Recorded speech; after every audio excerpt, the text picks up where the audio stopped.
Hello, my friends. Tonight we're diving into a frosty tale from 1242.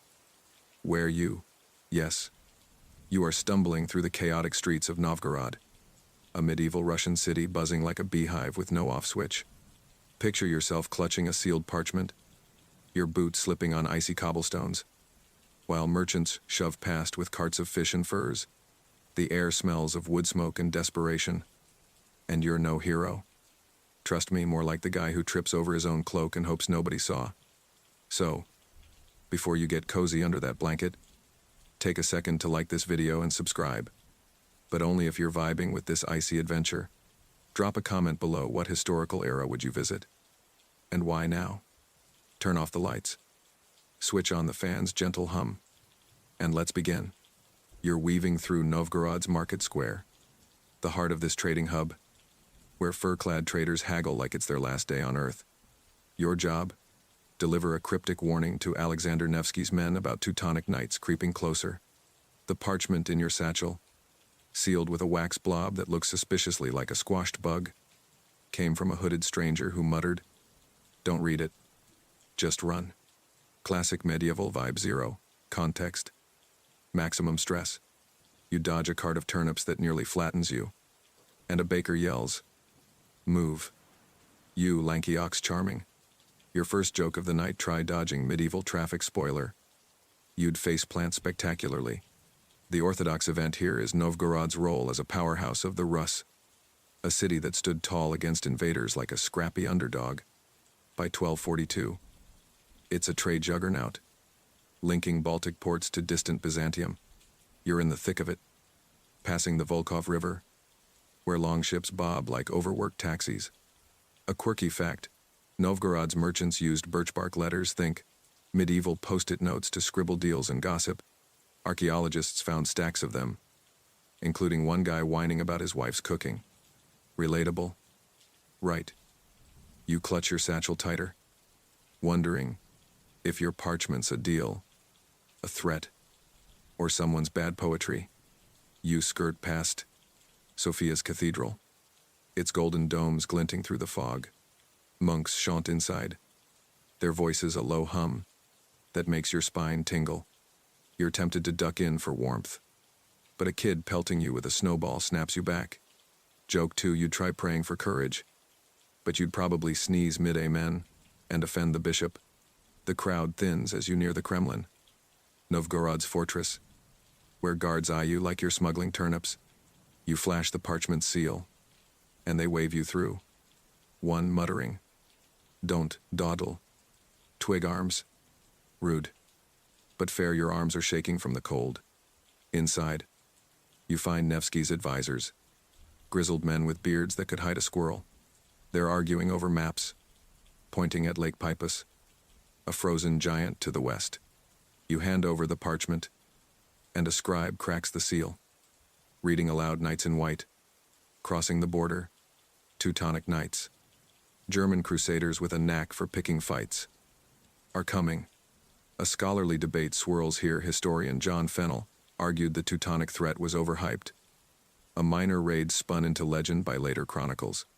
Others, like Igor Danilevsky, say Nevsky's intel network, including messengers like you, made the difference. You're just glad you didn't drop the parchment in a puddle. As you leave, a guard slips you a small iron token, etched with a raven. "Keep it close," he whispers, then vanishes into the crowd. Weird, but you pocket it, feeling its weight.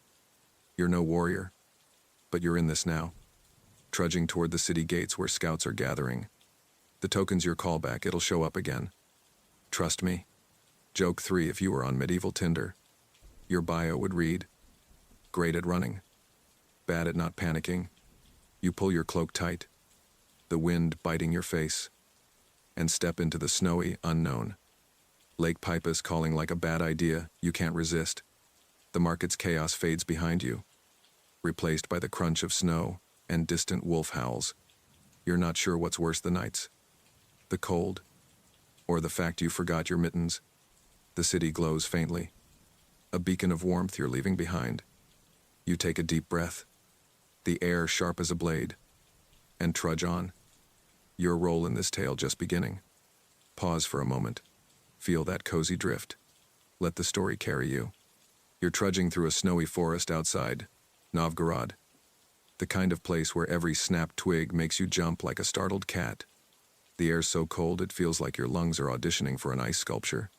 You're tagging along with Alexander Nevsky's scouts, a ragtag crew of fur-clad trackers who move like ghosts and smell like wet dogs.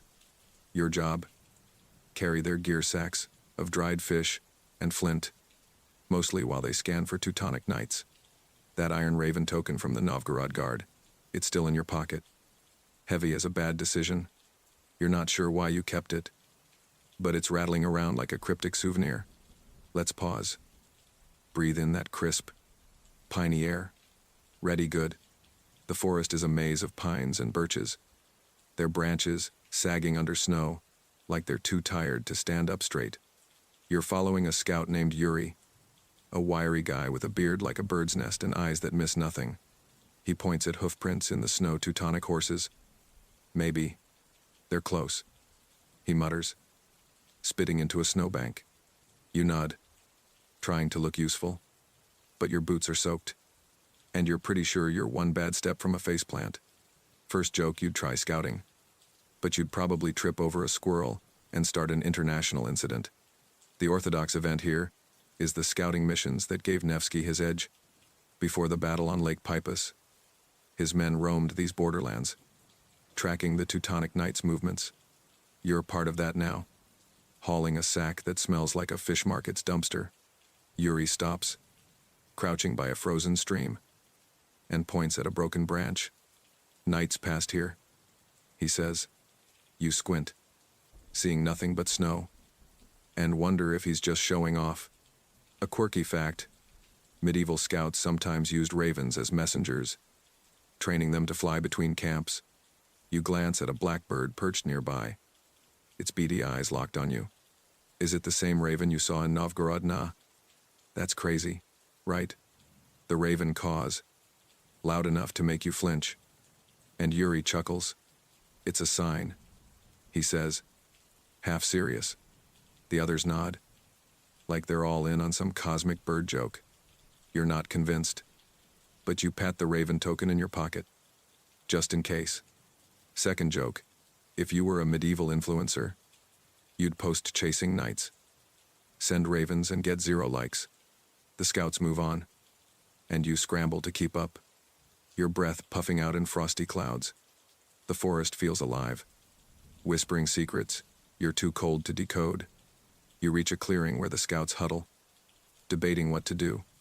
Some want to track the knights deeper, others say it's a trap. A scholarly debate comes up here. Historian Vladimir Prosciutto argued Nevsky's scouts exaggerated the Teutonic numbers, inflating the threat to rally Novgorod's forces. Others, like Dmitry Machinsky, insist the scouts' reports were spot on, pinpointing the knights' path to Lake Peipus. You're just trying not to drop the fish sack while they argue. Yuri notices you're shivering and tosses you a wool cloak. Don't do yet. Messenger. He grunts. High praise. The raven appears again, flapping overhead, and drops something, a twig, with a scrap of white cloth tied to it. Teutonic colors. The scouts go quiet. Then erupt in plants. You pick up the twig. Your fingers numb, and realize you're holding proof the knights are near. Yuri claps your shoulder. Good eyes. Twig arms. You're not sure if that's a compliment or an insult, but you'll take it. Third joke: you're no hero, but you're basically the medieval equivalent of a guy who finds the boss's lost USB drive. The scouts decide to head for Lake Peipus, and you're swept along, the raven token bouncing in your pocket like it's got a mind of its own. The forest thins, revealing a distant shimmer, Lake Peipus. Frozen and waiting. You're exhausted, but there's no turning back. The raven circles once, then vanishes into the dusk. You pull the cloak tighter, the twig in your hand, a tiny anchor to this moment. The callback's evolving that token's not just a trinket, it's tied to these omens, these woods. You trudge on, The scout's murmurs, blending with the wind, carrying you toward the ice. Pause. Let that snowy hush settle over you. Feel the story pulling you deeper. You're slogging through snowdrifts toward Lake Pipus, hauling a rickety cart loaded with spears and barley sacks. Your breath puffing out like a dragon with a head cold. The air's so sharp it could cut glass, and your fingers are numb enough to audition for a popsicle. You're with Nevsky's army now. A motley crew of archers, foot soldiers, and guys who look like they'd rather be napping by a fire. That raven token from Novgorod. It's still in your pocket, heavier than ever, like it's whispering. You're in too deep. Pal, the twig with the Teutonic cloth, your little trophy from the scouts, is tucked in your belt. A reminder, you're not just a pack mule. Pause. Picture that frozen lake, gleaming under a gray sky. Cozy yet let's dive in. The camp's a chaotic sprawl on the lake's edge. Tents flapping like soggy laundry in the wind. Soldiers, sharpened blades. Their sparks flashing like tiny fireflies. You're hauling supplies to a quartermaster who barks orders like he's auditioning for a villain role.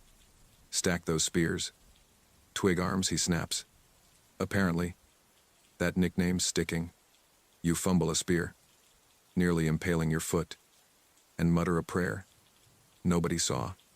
First joke, you'd try joining the army, but you'd probably salute a horse and start a diplomatic crisis. The orthodox event here is the build-up to the battle on Lake Pipus.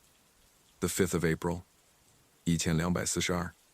Nevsky's forces are prepping to face the Teutonic Knights, who've been crusading their way through the Baltic, claiming land and souls with equal gusto. You're dodging soldiers hauling ice blocks to reinforce the camp's defenses, their grunts echoing across the frozen shore. A quirky fact, medieval armies sometimes tested lake ice by driving cattle across it. Think of it as a bovine stress test. You glance at the lake. Avast, pale sheet glinting like a giant mirror, and hope the cows gave it a thumbs up. You overhear a heated argument by a fire pit, where Nevsky's captains are debating the ice's strength. One, a grizzled guy with a scar like a lightning bolt, insists it'll hold both armies. Another, younger and twitchy, says the Teuton's heavy armor could crack it. You're no engineer, but the idea of sinking mid-battle sounds like a terrible day. A scholarly debate swirls here. Historian Alexander Uzhankov argues the ice's thickness was a tactical wildcard, possibly exaggerated in chronicles to dramatize Nevsky's victory. Others, like Sergei Ozbelev, say the ice held firm, and Nevsky's genius was in positioning, not nature's luck. You just hope you're not the one testing the theory. A soldier shoves a hot bowl of barley gruel into your hands, and you huddle by the fire. The warmth a small mercy. The raven token digs into your hip, and you pull it out. Its etched bird staring back. A nearby archer, chewing on a crust of bread, notices. That's a scout's mark, he says, squinting. You're no ordinary errand boy. You shrug, playing it cool. But your heart's doing a jig. Second joke, if you were in a medieval sitcom, you'd be the guy who accidentally joins a war while looking for the tavern. You pocket the token, its mystery growing like a bad plot twist. Your job shifts. You're now running messages between captains, darting across the camp with parchment scraps. One note, scrawled in haste, says, Teuton sighted. Dawn attack. Your stomach lurches. You spot Nevsky himself, a tall figure in a fur cloak, calmly directing troops. He doesn't notice you, but you feel the weight of his plan. Like a chess master moving pawns, you deliver the note, then pause by the lake's edge, its surface catching the last light. Third joke, you'd pitch a medieval GPS to Nevsky, but you'd probably get lost selling the idea. The camp quiets. Soldiers settling in, their murmurs blending with the wind's low moan. That twig in your belt feels like a talisman now, tying you to the scouts. The token, this frozen moment, the callback's evolving. The token's not just a trinket, it's a scout's mark. A thread weaving you into Nevsky's web. You're no warrior, but you're here, on the edge of history, the ice waiting like a sleeping giant. Pause. Feel that chilly hush. The fire's crackle fading. The story's pulling you closer to the clash. You're sprinting across Lake Pipus, the ice groaning under your boots like it's got a personal grudge. It's the 5th of April, 1240, and the battle on the ice is erupting around you. A wild clash of steel, shouts, and Teutonic knights in armor. So shiny they look like medieval action figures. You're no fighter, let's be real. You're more likely to trip over a sword than swing one. But you're running messages for Nevsky's captains, dodging arrows, and praying you don't skid into a snowbank. That raven token from Novgorod. It's bouncing in your pocket. A gritty reminder, you're tied to this madness. The twig with the Teutonic cloth is still in your belt. Now a battle-worn keepsake. Pause. Hear that ice creak? The distant clang of metal. Snuggle deeper into your blanket. Here we go. The lake's a frozen battlefield. A vast white sheet streaked with mud and blood. Nevsky's forces archers, spearmen, and scrappy locals are locked in a brutal dance with the Teutonic knights, whose heavy cavalry charge like they've got a personal vendetta. You're weaving through the chaos, clutching a parchment that says, "Flank now for a captain who's probably too busy not dying to read it." An arrow whizzes past, and you dive behind a sled, heart pounding like a drum solo. First joke, you'd try heroics, but you'd probably slip on the ice and accidentally surrender to a seagull. The orthodox event is the battle on Lake Pipus itself, a turning point where Nevsky's tactics crushed the Teutonic advance. His plan, lure the knights onto the lake's thinner ice, where their heavy armor becomes a liability. You see it unfolding. Nevsky's men retreat, taunting the knights to charge, while archers pepper them from the flanks. A quirky fact, the Teutons' helmets, called great helms, were so bulky they limited vision. Like wearing a metal bucket, you spot one knight flailing, clearly lost, and wonder if he's regretting his fashion choices. You scramble to a captain, a burly guy with a beard like a briar patch, and thrust the parchment at him. He nods, shouting orders, and you're off again. The ice trembling under a cavalry charge. A crack splits the air, and you freeze part of the lake buckles, swallowing a knot of knights in a spray of water. The crowd roars, but you're too busy not slipping to cheer. A scholarly debate lingers here. Historian Kelly DeVries argues the ice's collapse was a minor factor, with Nevsky's flanking tactics doing the heavy lifting. Others, like Nikolai Borisov, insist the chronicle's drowning knight's tale, while dramatic, holds some truth. You're just glad you're not swimming. Halfway across the lake, you trip over a fallen shield and land face first in snow. A Teutonic squire, barely older than you, looms nearby, sword raised. You fumble for the twig in your belt, waving it like a white flag. "Scout," you yell, hoping it means something. "He hesitates," then bolts as Nevsky's men close in. Second joke, if you were on medieval LinkedIn, your skills would be running, panicking, and accidental diplomacy. You scramble up, the raven token digging into your hip, its weight a strange comfort. A soldier grabs you, mistaking you for a slacker, and shoves you toward a supply sled. Move. Twig arms. Great. The nickname's gone viral.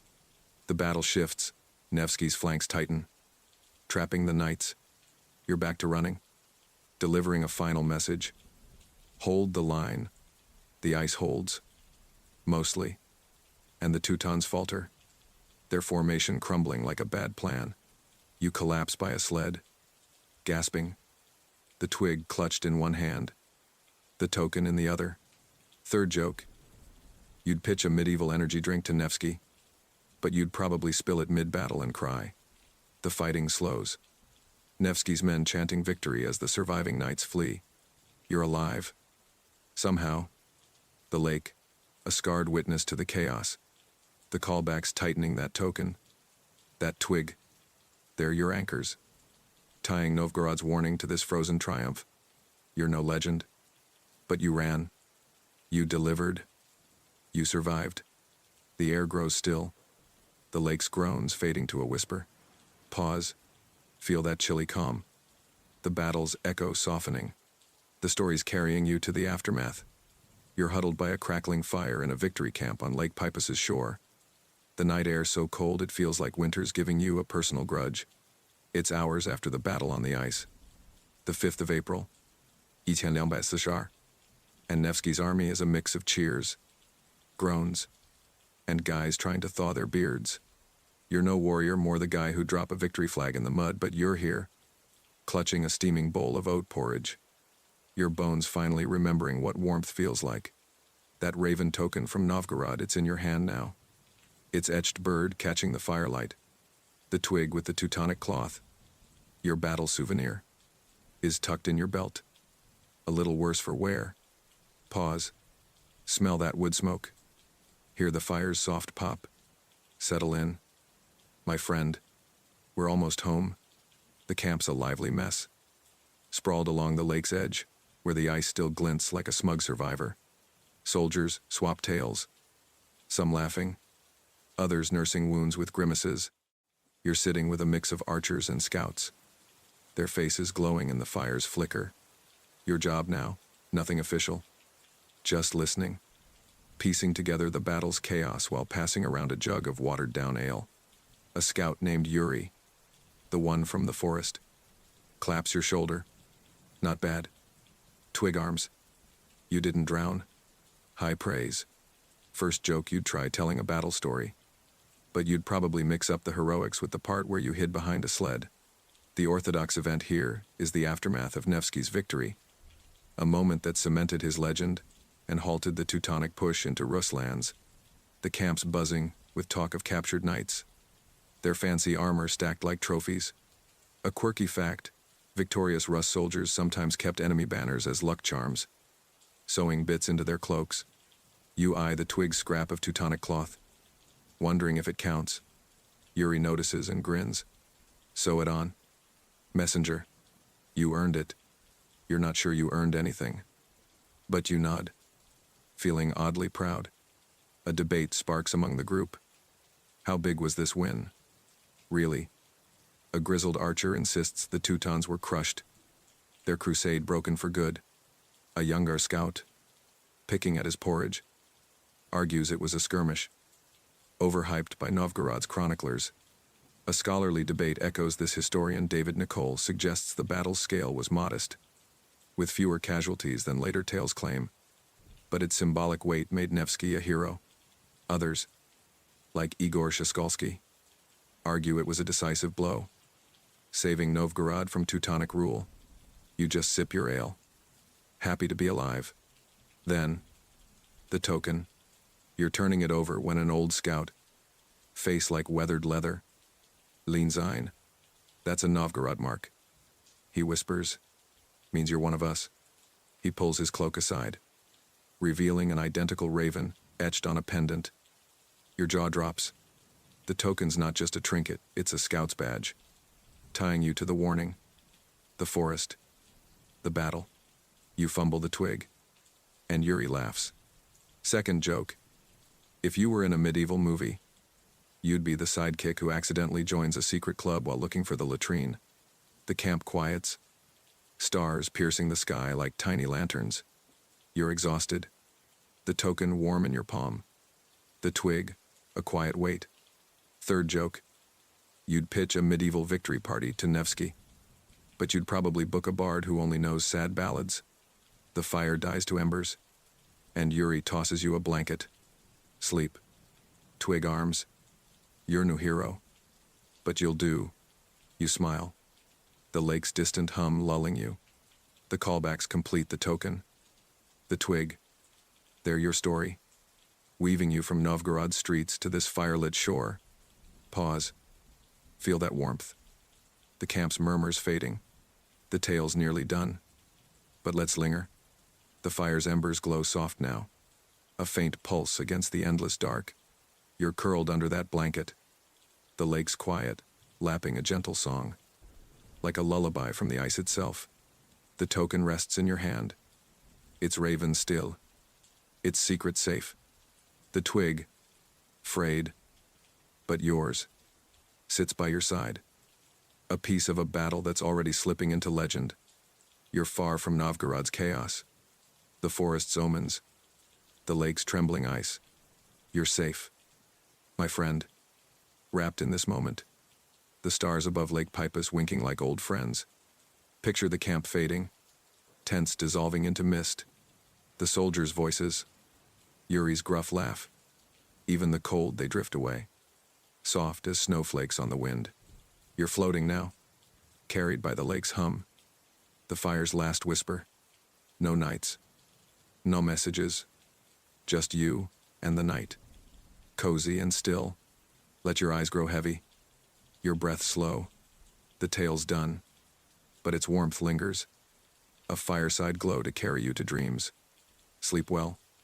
My friend, sleep well.